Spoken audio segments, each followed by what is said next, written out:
Spies. The row over alleged Russian interference is showing no sign of abating. Covert operations. Russia's military forces invade Ukraine. Rumors of dark influence. One of President Putin's critics lies dead. As the world wonders how far Russia will go, there's a clue in a shocking case from a decade ago. Its full story still untold. The murder of a British citizen on British soil, using the deadliest poison known to man. A state-sponsored killing in London by means of radioactivity is quite extraordinary. 10 years on, Alexander Litvinenko's killers are still at large. And for his family, no justice. Did the Russian state do it? I'll just let the evidence speak for itself. The detectives who investigated the murder have never before spoken, but now they, Litvinenko's widow, and the son he left behind, tell the inside story for the first time. It's not only about investigation of crime. It's a right story how to be human. It's a story that reads like a Cold War crime thriller, but is darker than any fiction. This order can be given by only one person, President of the Russian Federation, Vladimir Putin.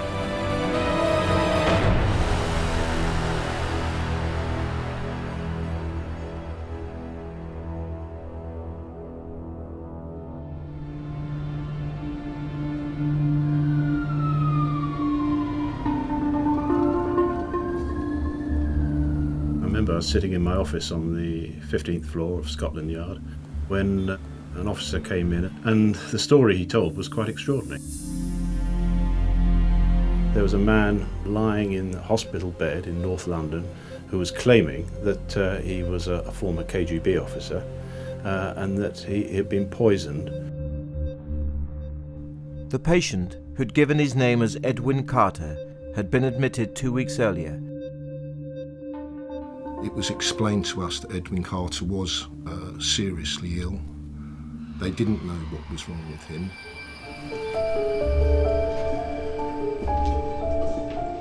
The patient had ulcers in his throat, and he could not eat or drink. He believed he'd been poisoned with the heavy metal thallium. It was consistent with some of his signs and symptoms. So, for example, he'd lost his hair. His blood count had dropped. He was very anxious and seemed very preoccupied in trying to make the point that something illegal had been done.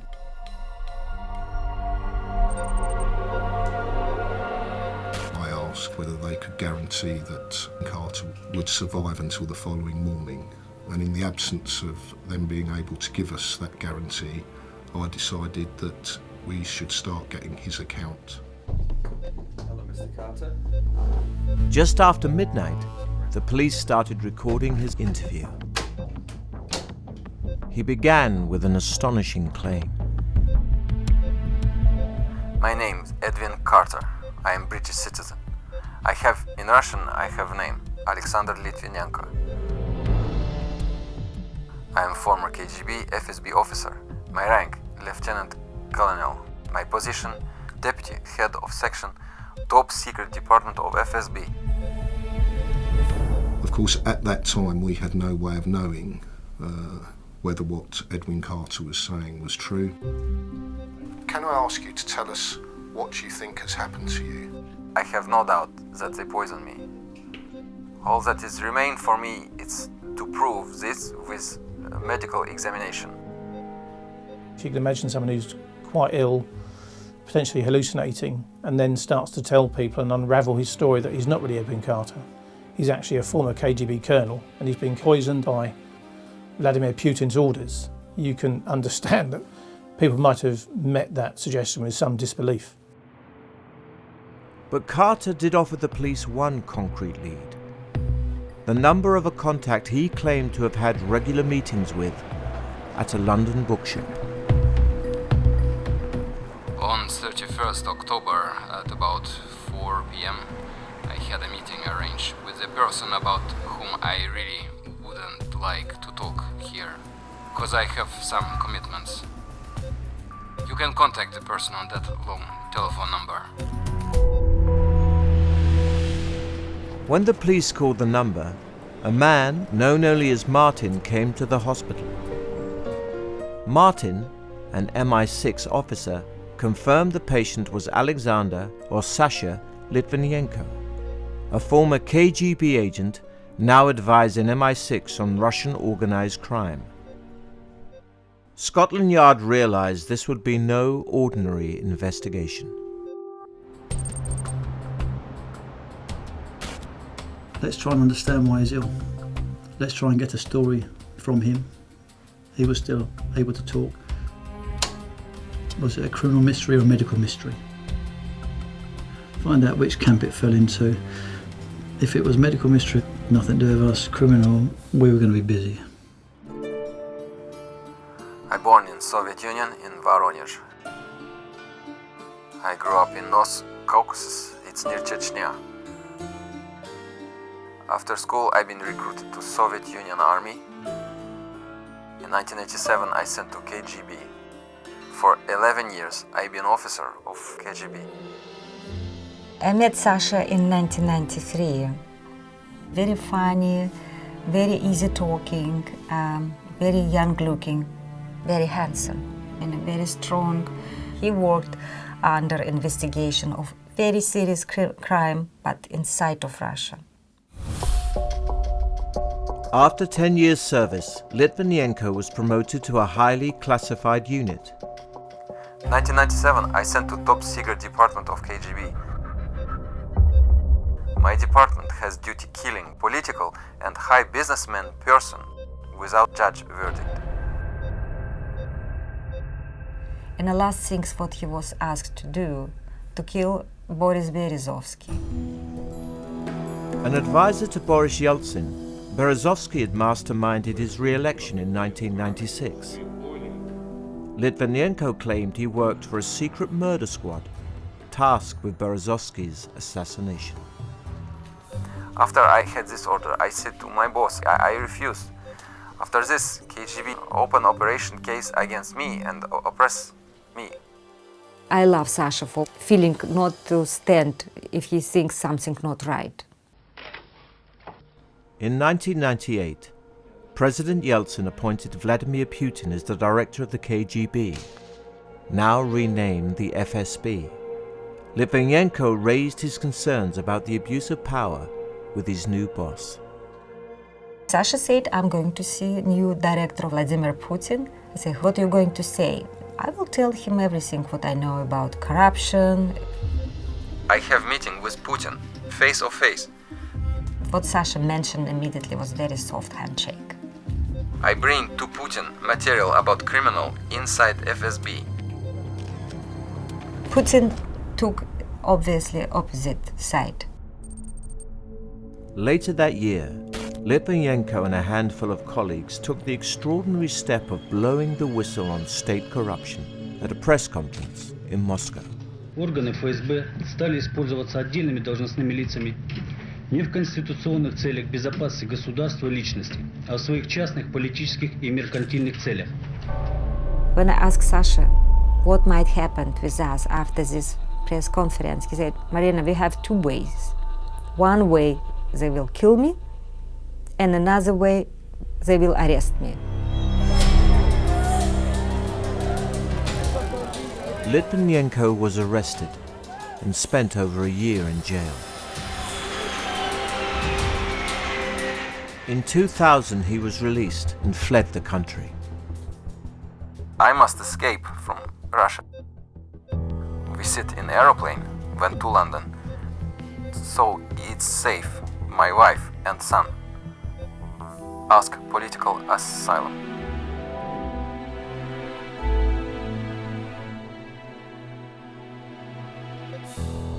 Despite being in great pain, he continued to answer police questions for more than 9 hours, over 3 days and nights. He never ever asked for rest. He just said, just please, we need to work. There was a clock ticking on poor old Alexander Litvinenko's life. The idea was for investigators to talk to him in as much detail in the short time he had left to elicit everything he knew, because you weren't going to get a second chance to take a witness statement from him. Up to now, only a handful of people had seen Alexander Litvinenko in hospital. His wife, Marina, released a photo to show the world the impact of the poisoning. I remember Sasha didn't like to look like that, but in this moment Sasha said, take this photo and I want people will see what they might do against people. Photographs showing his dramatic decline in health were released this evening, as Scotland Yard said its counter-terrorism unit was now leading an intensive investigation. There's an iconic picture of Sasha, as I call him. It carries quite a lot of emotion for me, and it did for the team at the time. What it doesn't capture is it doesn't capture the incredible suffering that he was in. It doesn't capture the fact his throat was all blistered and he couldn't swallow, he could hardly talk. He was in diabolical pain. Litvinenko knew that the heavy metal thallium was the poison of choice for the KGB. When he was diagnosed with poison, now it was like a knowledge. We know what happened to him. Before that, he became worse, but nobody can explain why. The problem was that though it appeared Litvinenko had been poisoned, no one could say exactly what with.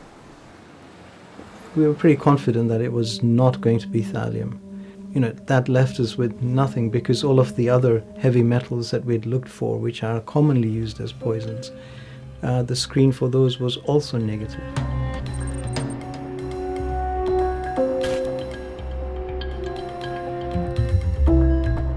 With no medical explanation for Litvinenko's decline, the police sought other ways to move the investigation forward. Post-mortem is one of the most valuable tools in informing murder inquiries. And Sasha was obviously living. And so I wanted to do the equivalent of a living post-mortem on Sasha. Do everything we can as if he'd died, to try and find out, have we got any puncture wounds, look at all his samples, look at everything, examine him head to toe, see if we can find that trigger, that reason that's led to his illness.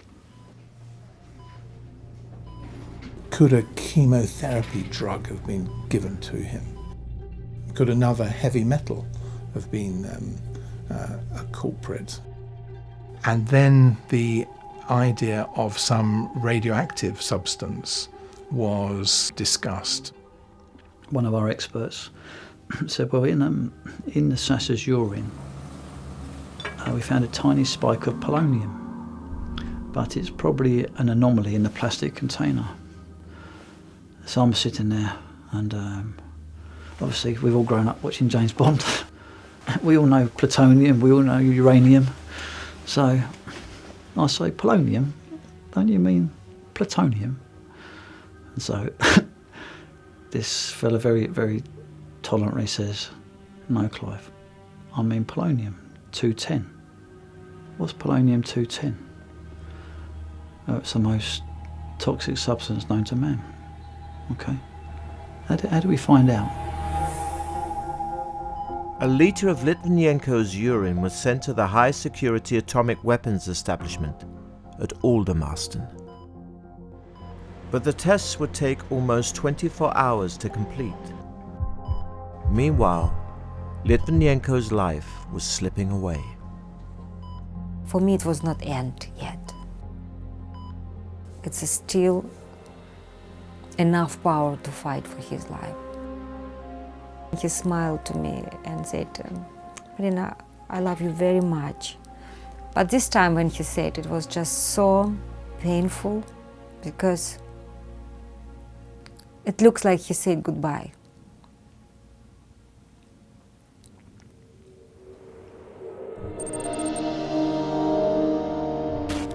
Litvinenko had been fighting the poison for over 21 days, and now he was sliding in and out of consciousness. The pumping function of his heart deteriorated until on the night of the 22nd, he suddenly collapsed and went into cardiac arrest. The crash bell went. When I first arrived, somebody had already started resuscitation. So there's about probably 6 of us in the room. Time goes very slowly during cardiac arrest. He had about 30 minutes of resuscitation.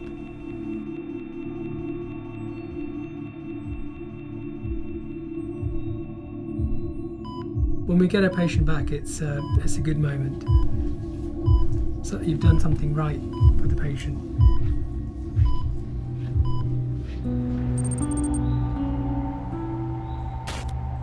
At 3 p.m, experts from the atomic weapons establishment called Scotland Yard with the results of Litvinenko's urine tests. It was a phone call. It's 10 years ago now, but I can remember it. I can remember it like that. It's polonium. It's 1,000,000 times a lethal dose. He's dead. No, he's not dead. He's very poorly, but he's still alive. No, Clive, he's dead.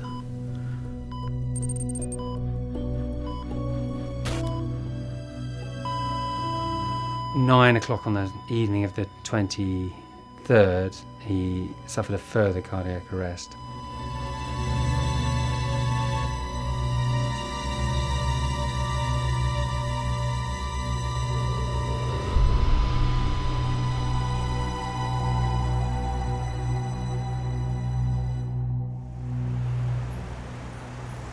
We're sorry to announce that Alexander Litvinenko died at University College Hospital at 9:21 on the 23rd of November 2006.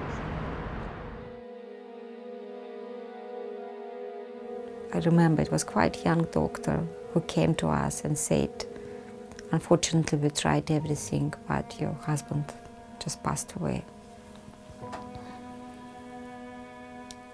I said, can I see him? He said, yes, of course, you can see him. And when we came to his room, Anatoly was with me. Everyone told me my father would get better, he would recover. And then, quite honestly, to me personally, when he actually died on the 23rd, it came to me as a massive shock because until the final few days, I kept thinking that he was going to recover.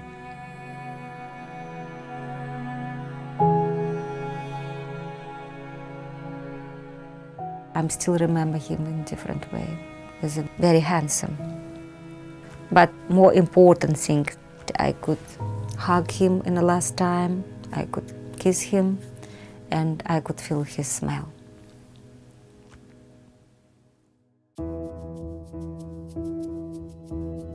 We now know the former Russian spy was poisoned by radioactive polonium, and that is a first in the United Kingdom. I'd never heard of polonium-210. I know nothing about radioactivity or about radioactive isotopes, but it was absolutely clear that this was something completely out of the ordinary, and it just changed the whole nature of what we were dealing with. Polonium is extremely rare, 5,000 times more radioactive than radium, and when swallowed, just 1/1,000,000th of a gram is enough to kill. For Scotland Yard, the intensive care unit was now a crime scene. It was sealed off with Litvinenko's body to protect both evidence and staff. Where the murder victim in the body is always a crime scene.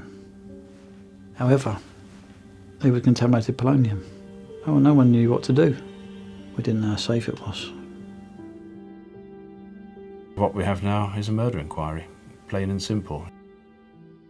You've got to stick to the facts. Now, in this case, what that transpired as being was following the polonium trail around London. The places he visited are now being searched, and 3 radioactivity people have now been referred to a specialist. Traces of the substance that's believed to have The risk to the public is very low. I remember coming out of a COBRA meeting, and there was a whole horde of photographers and reporters outside on the pavement. And I remember a voice shouting at me, "Mr. Clark, are the public safe?" And I remember thinking to myself, I haven't got a clue. I don't know. The polonium that killed Litvinenko is very difficult to manufacture. This is something that is made in a reactor, and therefore you have to have access to the products of a reactor.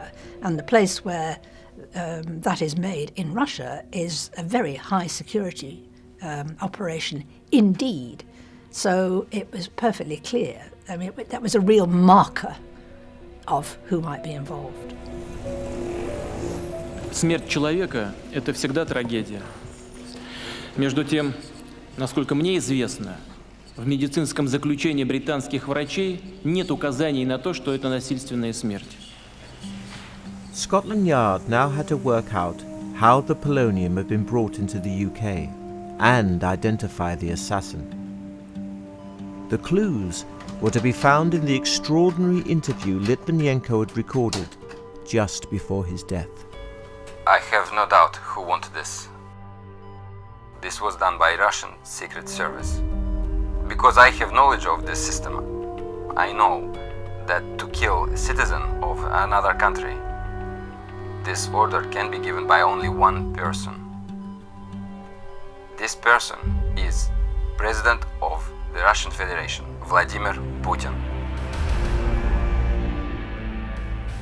The focus for me was to look to see who'd had the opportunity to poison him.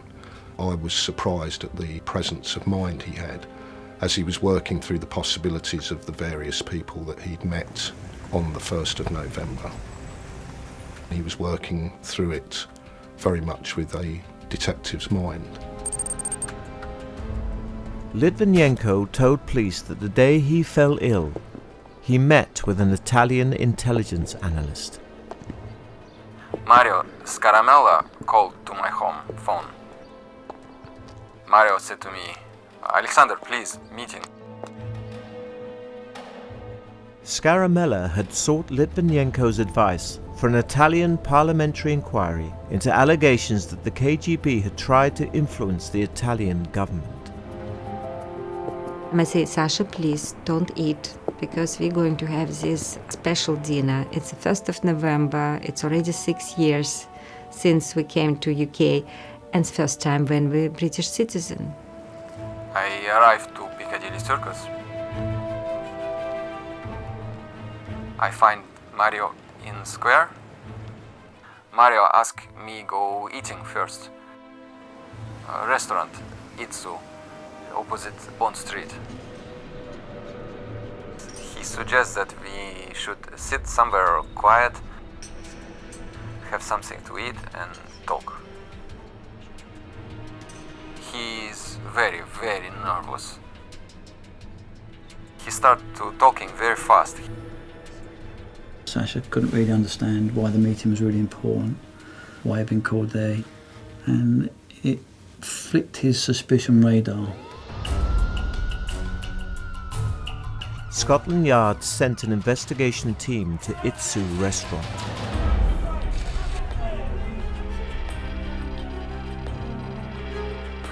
How do you search for polonium? Well, you actually search for it with something a bit like a dirt devil hoover. Because polonium, whilst it's radioactive and it's dangerous, it emits alpha waves. And they only go about that far. And so to detect them, you have to be that close to them.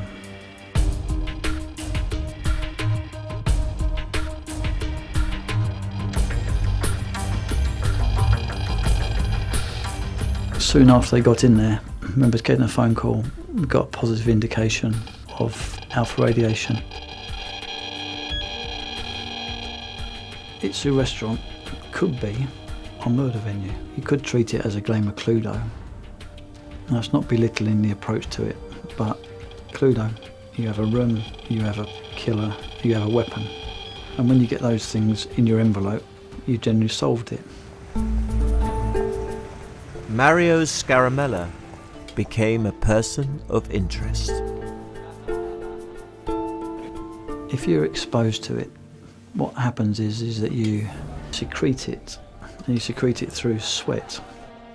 And you can't control that secretion, so when you secrete it through sweat, in fact, when you touch something, you pick something up, you touch something, we can actually map where you've been. Scaramella had stayed at the Thistle Hotel in Victoria.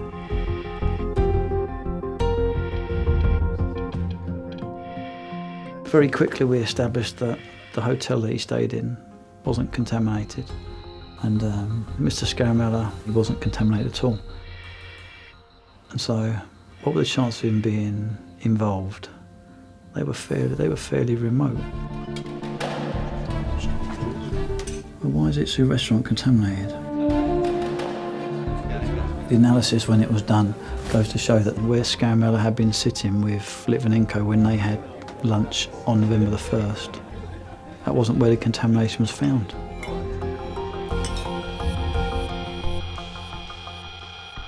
Turned out that actually it was at a different table to the one which Scaramella and Litvinenko had sat at on the 1st of November. You could have taken a view that in the clued envelope, Itsu restaurant was the venue, polonium was the murder weapon, thank you very much, have a lovely day. And then suddenly the envelope is ripped up and thrown away. Police needed to explain the traces of polonium on the second table at Itsu.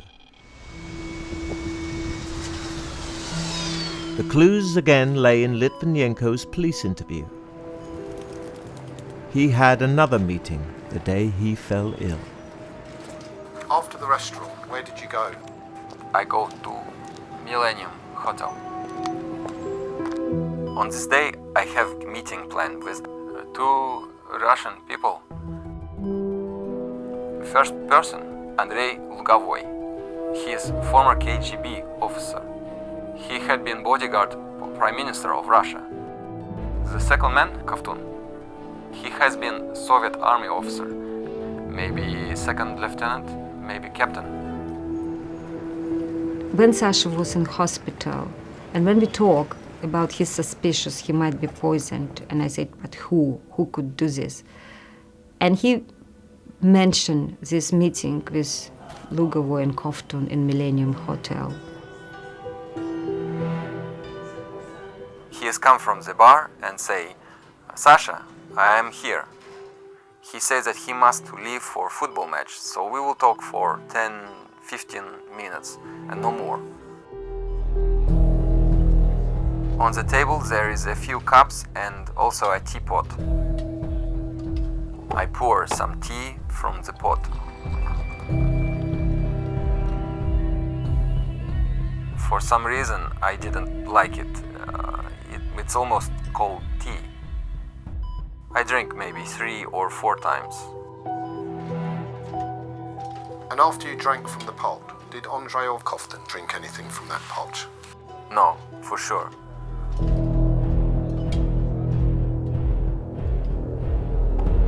The ingestion, eating something was important, so there was huge scrutiny on this, and if it was polonium, it would be definitive. In the end, he looked at his watch. He say, my wife is about to come. And he bring his son. He said, this is Uncle Sasha. We shake hands and he go. Police turned their attention to the hotel in Mayfair where the two suspects stayed. Lugavoy and Kovtun were captured on CCTV going upstairs to the gents' toilets. Traces of polonium were found that matched their movements. So we'll go with the hypothesis that Mr. Lugavoy and Mr. Kovtun, they had more than something to do with it. On the 16th of October, Mr. Lugavoy and Mr. Kovtun both came into the country on a BA flight from Moscow. They went and stayed in the Best Western Shaftesbury Avenue. Polonium was found in that room in the bathroom. Then police made their second breakthrough. They discovered Litvinenko had an earlier meeting with Lugavoy and Kovtun 2 weeks before their afternoon tea at the Millennium. The location? Itsu Sushi Bar.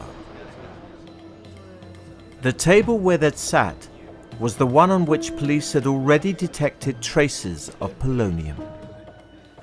Got contamination, because it's not secondary contamination, it was primary contamination, as in something bad had happened there.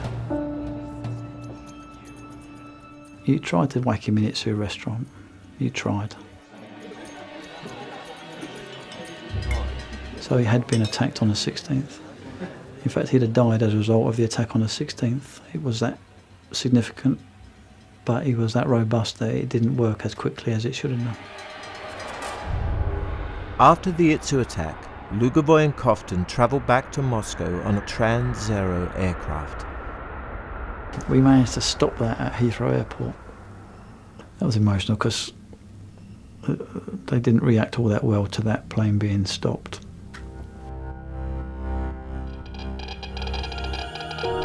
The aircraft was checked. They did find traces of polonium-210. In retaliation for interfering with the Trans-Aero flight, the Russian authorities had placed the tugs that pushed the aircraft back from the stands in front of a British Airways jet at Moscow Airport. So it was this kind of tit for tat that started to underpin some of the political dimensions on this investigation. I think it turned out that 36,000 people had been on planes that could have been contaminated. Traces of radiation found at 12 different locations, including 2 British Airways planes, in an investigation stretching right across Europe in pursuit of a radioactive trail. The number of scenes that were unravelling on a day-by-day basis went to about 40-odd scenes. And this had been everything from the hotels that the 2 key suspects had stayed in, to places where they'd had meetings together. Litvinenko appeared to have survived the Itsu attack on the 16th of October. Lugovoy returned to London alone 9 days later. Detectives believe he flew in armed to kill. They found evidence in the Sheraton Park Lane Hotel. We came up with this random way of describing how safe or not something could be, and we called it the runaway factor. Their detection devices, quote, were minging, unquote. I think that meant there was a huge amount of radiation in that room. They'd had to withdraw from the room fairly quickly.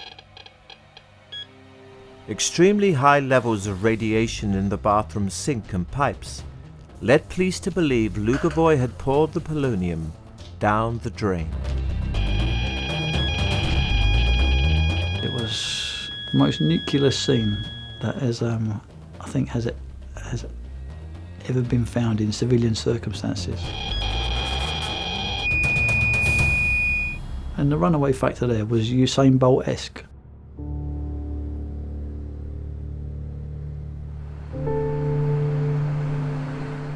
Litvinenko had ultimately died as a result of the attack in the Millennium Hotel. But this may have been the last of 3 attempts by Lugovoy and Koftin to kill him.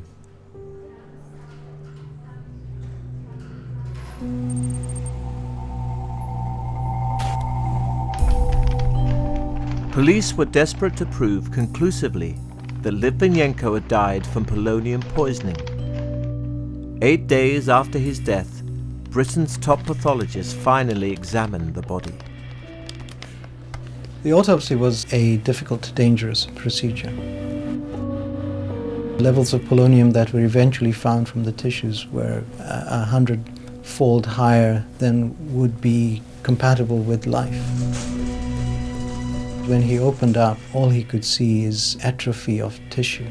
It's essentially sort of just dissolved in a slurry, as it were. And so it was clear what had been going on. The autopsy confirmed Litvinenko's death was a direct result of his ingesting deadly polonium.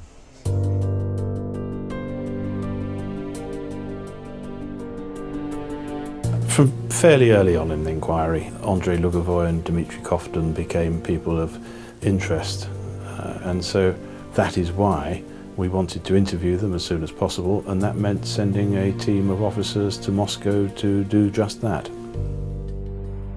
The conversation with Peter led to the selection of Brian Tarpey. The formal setting for the request tops. Do you fancy going to Russia? I think it was in the toilets on the 15th floor. In walked my boss. I said, "Hello, Clive," as you would. And his immediate response was, "Oh, Tarps, my best man. What are you doing for the next couple of weeks?" So obviously the natural environment for a challenge to be set like that. DI Brian Tarpey's team had been briefed by MI6 about what to expect in Moscow. The thought of having to lead a team in Moscow was at first quite daunting. There was the obvious warnings about potential honey traps. Our rooms might be bugged or searched. I had left, shall we say, certain traps which would indicate to me that my drawers had been moved or searched. The team's first meeting was with the Russian General Prosecutor. We were welcomed by the Deputy Ambassador and the General Prosecutor. I think there were 8 objectives, 8 things that we wished to achieve while we were there. The top 2 of those would be to interview Lugovoy and Kofton. It's then that the conversation became a little more difficult.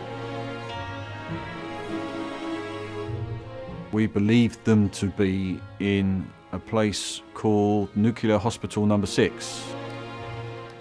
He was asking, "What is this Nuclear Hospital Number 6? I've never heard of it. This means nothing to me. You know, we don't know where they are. We have got no idea where they are. How do you know?" Nuclear Hospital Number 6 was a clinic built to treat the victims of the Chernobyl disaster. About 5 o'clock, we received a phone call stating, surprisingly, he was in Hospital Number 6. And this place did exist. In less than 10 minutes, we were in the van. The journey there was quite interesting. They drove very quickly to start with. They didn't seem to know where they were going themselves, and we had to, on at least 2 occasions, do U-turns to get back out of the area where we were. Whether this was to delay us getting to the hospital or not, I don't know. After 2 hours driving, they arrived at the hospital just before 9 p.m. The next point of contention, we were told under no circumstances would we be allowed to bring any recording devices with us into the hospital. And the interview will conclude by 10 o'clock.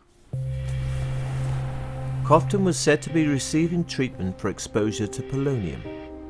Only one Scotland Yard officer was permitted to enter the room.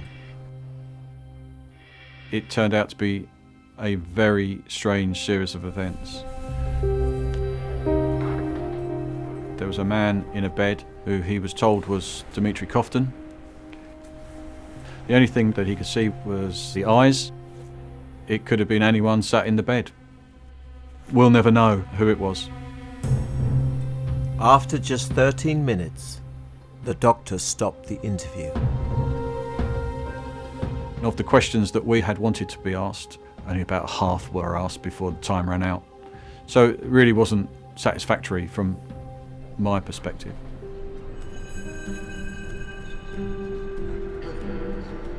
To put it simply, they were messed about. The Russians kept saying we're cooperating, but it was unlike any cooperation that I've ever seen. The Scotland Yard team had been in Moscow for 2 days. Developments in London were about to have an impact on their investigation. Now, it was being treated as a suspicious death, but in the last half hour, Scotland Yard have confirmed that they are now treating the poisoning of Alexander Litvinenko as murder. The intelligence and the political and the diplomatic dimensions were all firmly intertwined, and so from a very early stage there was going to be a certain amount of finger pointing towards Russia. Right. I was concerned about the impact of that change of status to the team in Russia. Did it pose a challenge? Most definitely. You're interviewing their nationals and you're seeing them as a witness, and then suddenly you've announced it's a murder. It must have been fairly clear that actually there was a picture was unfolding, which I fear the Russian government would not want us to explore.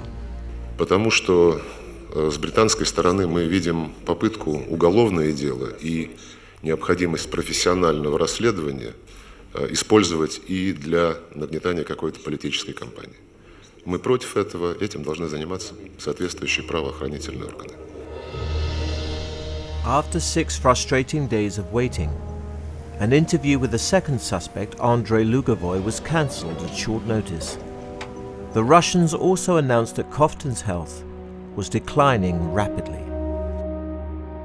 Hours after giving evidence to investigators in Moscow today, Mr. Koftin reportedly fell into a coma and is in a critical condition from radiation poisoning.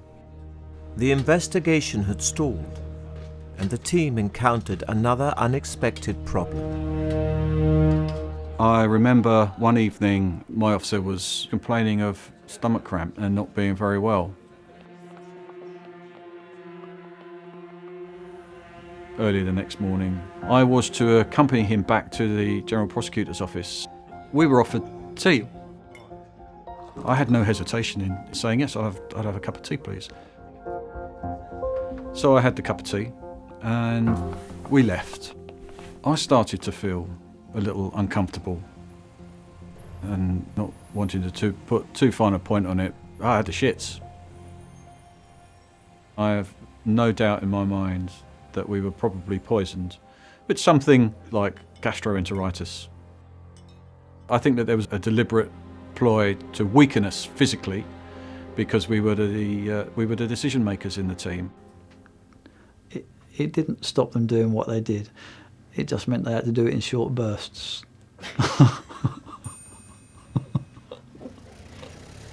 The following day, Tapi and the team were escorted back to Hospital Number 6 to interview the second suspect, Andrei Lugovoy. Again, we were told that he was a sick patient in the hospital, and the interviews would be conducted there. We were told that we could not bring any recording devices into the hospital, so we were totally reliant on the Russians recording this. The police were also told the interview would be conducted in Russian because Lugovoy spoke no English. When Lugovoy was interviewed, he looked as fit as a fiddle. He wasn't bandaged and was there in his own clothes and probably had only just turned up at the hospital. I suppose I can tell you what I hoped for. I hoped for an account that could give us an opportunity to prove or disprove what they said. I thought that, well, this has been recorded, so we'll get what it is that's been said and we can compare that to the notes that have been taken. At the end of the interview, Lugovoy kind of smirked and said, "Good luck with your investigation," in English.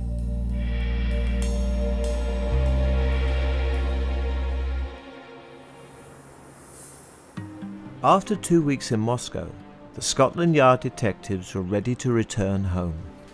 All that remained was to collect copies of the evidence from the Russian General Prosecutor. They agreed that they would just film the evidence being handed to me. I was presented with a bundle of interviews and tapes. We took the evidence with us back on the flight back to London. The Scotland Yard team arrived back in London the following evening. I was very glad to be back in the UK, and I was equally glad to be able to hand over a bundle of interviews and tapes. The next day, Tarpey received a phone call from Scotland Yard Forensics. It was one of the forensic management team. He was asking, was there another Lugavoy tape?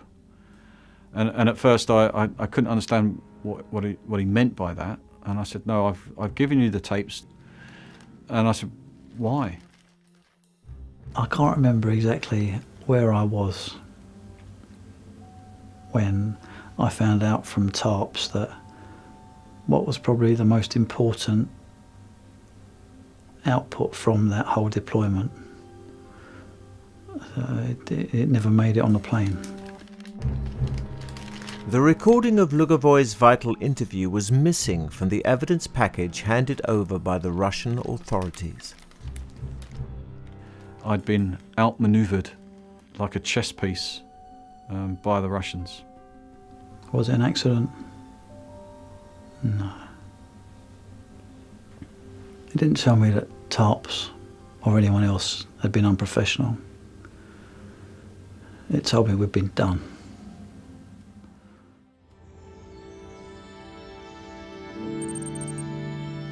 One month after his death, Alexander Litvinenko's body was still so radioactive it had to be placed in a lead-lined coffin for burial. It was not an ordinary coffin, it was some from metal. And they said if we decide one day to take this coffin from grave, it would be allowed only after 30 years. Alexander Litvinenko was buried in Highgate Cemetery. He was 44 years old. Police believe that Lugavoy and Koftin had poisoned Litvinenko in the Millennium Hotel, Mayfair. But after being frustrated in Moscow, they still needed to build a cast iron case by proving how the polonium had been administered. This expert advice said that there'll be no trace of polonium left on anything that has been washed 42 times with a dishwasher. Don't bother doing the teapots, teacups, saucers, teaspoons, because you'll be wasting your time. But all the instincts were, yeah, go on, let's have a go.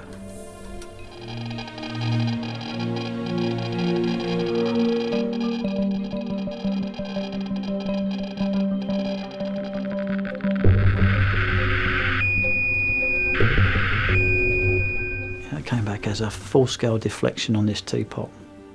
Full-scale deflection. So what did that mean? It meant that there was a smoking teapot. It's not the same as a smoking gun, but it was significant. The contamination in the teapot leads, of course, inescapably to Koftin and Lugavoy. The police had the last piece of the puzzle and handed the evidence over to the Crown Prosecution Service. 5 months later, the CPS formally sought the extradition of Lugavoy on a charge of murder. Our position was that if Lugavoy or Koftin left the country and went to a jurisdiction where they were extraditable, we would seek to extradite them. Lugavoy and Koftin denied the allegations in the Russian media. Поэтому, вот, послушайте, обратитесь к голливудским фильмам и к вашим фильмам про Джеймса Бонда. Вы же сами там такого порой напридумываете. Ну вот и покопайтесь внутри себя, уважаемые британцы. In December 2007, Lugavoy became a member of Russia's parliament, giving him immunity from prosecution.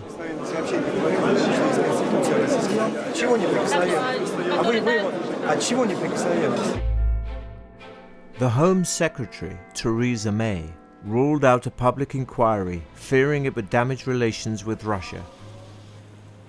But finally, in 2014, under pressure from the High Court, she changed her mind.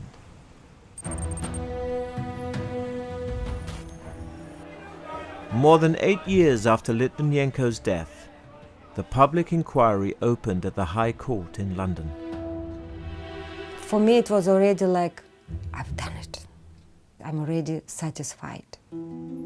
because it was very important to bring information to public. Lugovoy and Kovtun poisoned him, and you will decide on all of the evidence whether or not they were sponsored by the Russian state. Some people started to say, we're not sure they're going to do anything against Russia. And they said they probably will just close this case, I'm not going to do anything.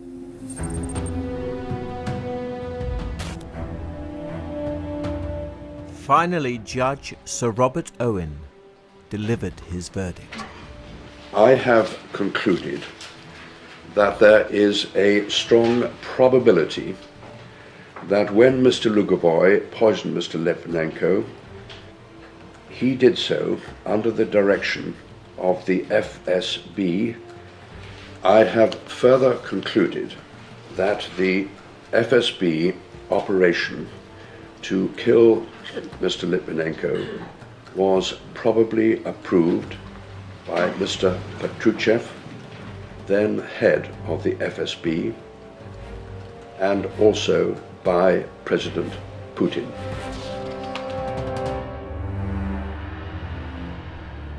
It was a very powerful verdict.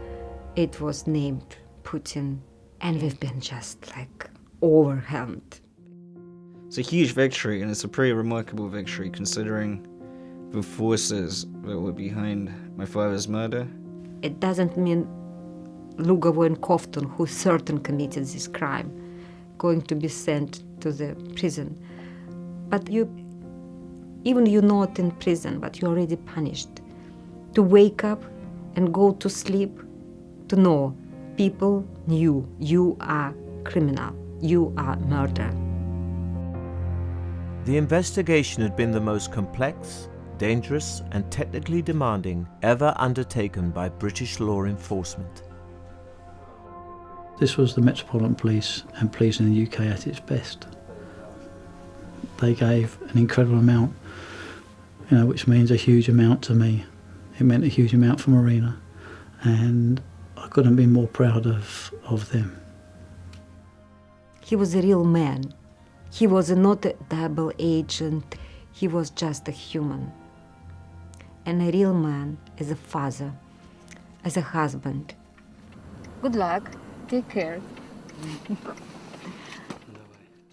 Of course, justice hasn't been done to the fullest extent, but when you consider the situation under the circumstances under which my father was murdered, it's pretty amazing that we got any semblance of justice at all. Have this person in your heart.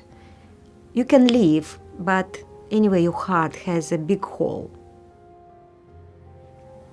I believe he's able to see everything what happened. And I hope he's proud of this.